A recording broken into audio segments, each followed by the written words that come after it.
ఒక చిన్న గ్రామంలో ఆరవి అనే పాప ఉండేది. ఆమెకి ఎప్పుడూ ఒకే కల, ఆకాశంలో ఎగరడం. కాని ఆమె దగ్గర రెక్కల్లేవు, విమానం లేదు, ఎవరూ ఆమె కలను నమ్మలేదు. ఇది అసాధ్యం అని అందరూ నవ్వారు. ఒకరోజు ఆరవి అడవిలోకి వెళ్ళింది. అక్కడ గాయపడిన ఒక చిన్న పక్షిని చూసింది. ఆ పక్షి ఎగరలేక భయంతో వణికుతూ ఉంది. ఆరవి దాన్ని జాగ్రత్తగా ఇంటికి తీసుకెళ్లి రోజూ దానికి ఆహారం పెట్టింది, మందులు వేసింది. కొన్ని రోజుల తర్వాత ఆ పక్షి మెల్లగా బలపడింది. నువ్వు ఎగరగలవు అని ఆరవి ప్రతిరోజూ దానికి చెప్పేది. మొదట అది ప్రయత్నించి పడిపోయింది. కాని ఆరవి ఆగలేదు. ఒక్కసారి కాదు, 100 సార్లు ప్రయత్నించు అని ప్రోత్సహించింది. చివరికి ఒక ఉదయం ఆ పక్షి రెక్కలు విప్పి ఆకాశంలోకి ఎగిరిపోయింది. ఆరవి ఆనందంతో చూస్తూ నిల్చింది. అప్పుడా పక్షి తిరిగి వచ్చి ఆమె చుట్టూ చక్కర్లు కొట్టింది.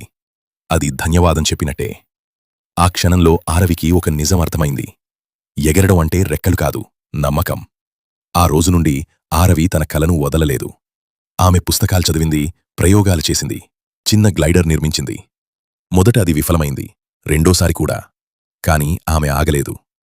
చివరికి ఒక చిన్న కొండపై నుండి తన గ్లైడర్తో గాలిలోకి ఎగిరింది. ఆకాశం పెద్దది, కలలు ఇంకా పెద్దవి. ఆరవి తనకు తానే చిరునవ్వు పెట్టుకుంది. ఎందుకంటే ఆమెకిప్పుడు తెలుసు, నమ్మకం ఉంటే అసాధ్యం కూడా సాధ్యమే.